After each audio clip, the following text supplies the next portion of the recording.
What studying Islam taught me about Christianity. Rambling thoughts about difference, similarity. Have you ever found yourself looking in one direction, thinking that you are learning about something over there, when all of a sudden it strikes you that you are actually learning about something very different? I had that this week. I was listening to Konstantin Kissin speaking with Andrew Gold about Islamist extremism and what the best approach to dealing with it is. Whilst listening to their discussion about the problems of dealing with radical Islam, it hit me how poorly the Church has described the Christian faith down the years. There are many things that can and should be said about radical Islam and the risks it poses to us in the UK, or anywhere else in the world for that matter. But that's a subject for another day. There are many things that can and should be said about radical Islam and the risks it poses to us in the UK, or anywhere else in the world for that matter. But that is a subject for another day. Today there is just one aspect of Islam which is of interest. Islam demands total control. This may sound like I'm making some overly dramatic, overreaching statement, but the clue is in the title. Islam literally means submission in Arabic. It does what it says on the tin. To live in the way of Allah would include you submitting every area of your life to Him. That's why Muslims have food laws, a dress code, and even their own legal system. Halal means permissible in Arabic, which keeps choosing your food ingredients nice and simple. Just choose what's permissible. Halal. Where do you turn if you need justice in Islam? You turn to Sharia law, of course. Sharia means the correct path in Arabic.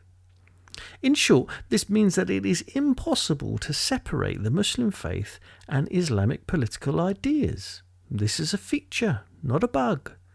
It is wrong to frame the political ambitions of the various fundamentalist Islamic groups as radical. Their position is just pragmatic. How else would you be able to effectively ensure that the food is prepared in the manner you prefer and that dress codes are enforced unless you have political power? I'm not by any means condoning this approach. I'm just recognising that to achieve submission to Allah on the broadest scale, you probably only have one of two options. One, you can convince everyone that Allah is the one true God and that Muhammad was his messenger. This is the route chosen by the evangelists who you see out in town centres handing out copies of the Quran. It's well worth picking one up if you haven't already. It's quite the eye-opening read. Two, the option is to legislate the right behaviour to ensure that submission is achieved willingly or unwillingly. This is where Sharia law comes in. And historically, where we get the concept of the jizya, a tax on non-believers which they'd be forced to pay for the privilege of living in a Muslim land. When you take a look at the countries which have the highest populations of Muslims living in them, you will see that they're often living under a form of Sharia law as well. This is a feature, not a bug. Islam is not only concerned about which God you choose to pray to or which holy book you read, it wants to impact every area of your life. This can all sound quite overwhelming to a liberal Westerner like me, but I think that much of the shock of encountering an all-encompassing religion like Islam is partly down to a failure in Christianity. From my own experience of growing up in the southeast of England, it seems that in the public square, Christianity has come to a settled position of being almost entirely neutered. It sounds strange to say that in the UK, where the King is the supreme governor of the Church of England and we have bishops in the House of Lords, but there is a yawning gulf between what laws we have and what the Church would wish we had. We're a far cry from being a Christian nation, which is a slippery term in itself, but people are correct to refer to Britain as post-Christian in most respects. We do not have a formal separation of church and state like our American cousins, but we're not a million miles away from it. The King and the bishops may well still be involved in the Palace of Westminster, but that has had zero impact on the direction our nation is taking with regards to any key issues which Orthodox Christians might have a strong opinion on. They've failed to have any meaningful impact on the debates about assisted dying, abortion, same-sex marriage, no-fault divorce, or war. Each of these topics require nuance and careful consideration But the bishops in the Lords and the weekly audience with the late Queen or our present King as Supreme Governor of the C of E seems to have left no trace of Christian impact on these laws. We're living in what many consider to be a cut flower society. We cherish the freedoms we enjoy, like equality under the law and protection for the most vulnerable amongst us, but totally fail to see where these virtues have come from. We've been separated from our roots. If you've never read Tom Holland's Dominion or Glenn Scrivener's The Air We Breathe, please consider doing so. Both books do a brilliant job of explaining how we came to be where we are as our society. Our roots go down deep into our Christian past, or at least they used to. The reason people argue we are living in a cut flower society is because we have decided that we want the benefits of our Christian heritage, but without Christ. We like being viewed as equal in the eyes of the law, having freedom and protection for the most vulnerable amongst us, but we don't want the single unifying story which helps to unite us all and pull us all in the same direction. We want to have the bloom separated from the root. It's obvious to anyone that's ever seen a cut flower that this approach inevitably leads to the withering of the flower, which also is what many would argue is happening before our eyes.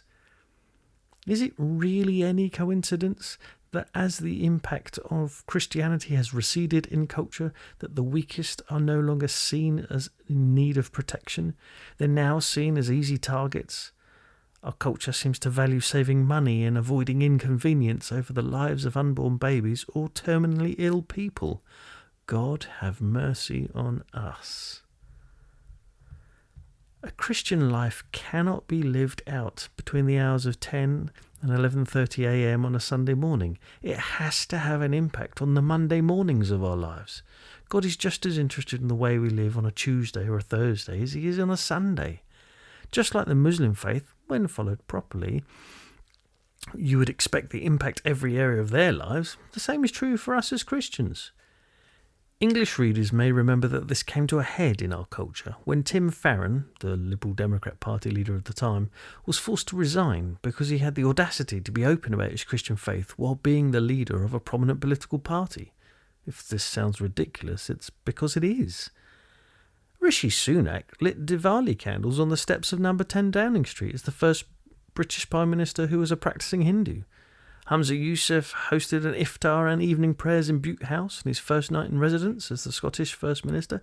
Both of these acts were viewed as admirable demonstrations of the diversity within our nation, rather than an unwelcome infringement of a person's private faith on their public life. But it is our faith that motivates our actions. We must never lose sight of that. Our faith should impact and inspire every area of our lives. So we're faced with the same dilemma that Muslims are. How do we appeal to the general population around us to change? It seems that there are also two choices. Convince everyone that Yahweh is the one true God and that Jesus is his only begotten Son. This is the route chosen by evangelists who you see in town centres, folks running alpha courses and youth leaders running clubs up and down the country. Or two, legislate the right behaviour to ensure that submission is achieved willingly or unwillingly. This is the story demonstrated in the Old Testament, where we see you cannot legislate someone into right relationship with God. It's very tempting to try, but it just doesn't work. Who knows? Maybe this is why Christendom ultimately failed. We had an under-reliance on the first approach and an over-reliance on the second. So, we are Christ's ambassadors. God is making his appeal through us. We speak for Christ when we plead, "Come back to God." 2 Corinthians chapter 5, verse 20. So there I was, listening to a debate on radical Islam and getting convicted that I wasn't living up my own faith enough.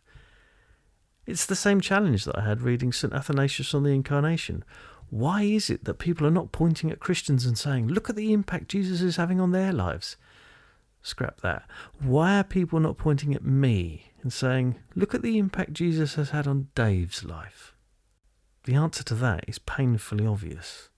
In the words of John the Baptist, he must increase and I must decrease. John chapter 3, verse 30. Then Jesus said to his disciples, "If anyone desires to come after me, let him deny himself and take up his cross and follow me. For whoever desires to save his life will lose it, but whoever loses his life for my sake will find it. For what profit is it to a man if he gains the whole world and loses his own soul?" Matthew chapter 16, verses 24 to 26. To state the obvious, our nation is divided. We are pulling in different directions with different ideals, all claiming to be the right path to take. We won't make any lasting or significant progress as a nation that is positive until we can decide upon what the common good actually is and what we need to do to work towards it. Our nation needs a single narrative to unite behind. Yes, that's called the gospel of Jesus Christ. This is not a political statement, it's entirely theological. Every kingdom divided against itself is brought to desolation, and every city or house divided against itself will not stand. Matthew chapter 12, verse 25. I'm not at all against Christians being involved in politics or running for office, but our nation can't be legislated into better shape. We can't place our hopes or trust in some political project which will make everything right again. We all know that you can't legislate the human heart into behaving the right way. All governments around the world pretend this isn't true. They all promise us that they will correct the woes of their country. A recent example of this was Keir Starmer's pledge to halve violence against women and girls in the UK.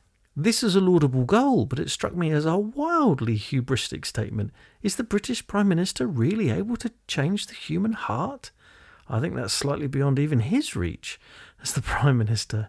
The human heart cannot be legislated into shape. Our overcrowded prisons are evidence of this. But the nation is too abstract. The nation is a collection of communities and individuals. I need a narrative to unite behind, and so do you. Each of us is facing the Joshua ultimatum.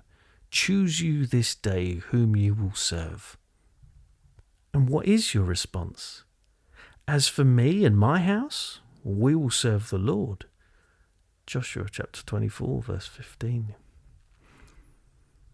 For the flowers of our nation to blossom again, we need to reconnect to the roots which caused our nation to bloom in the first place. We need to rediscover the Christian underpinnings that made our nation. Were there problems in the past? Of course, humans were involved. Have you met any of those recently? Will there be problems in the future? Of course, humans are involved. Have you met any of those recently? But if we choose to stumble forward earnestly and sincerely picking up our cross daily, we will at least be moving in the right direction. That's quite enough for today. If you've made it this far through, thanks for sticking with me on this ramble. If you have any thoughts or comments, why not share them below or have a chat with me next time we bump into one another. If you think you've got a friend who would appreciate reading or listening to this sort of thing, why not send them a link? I hope you can join me again soon for another ramble. Grace and peace.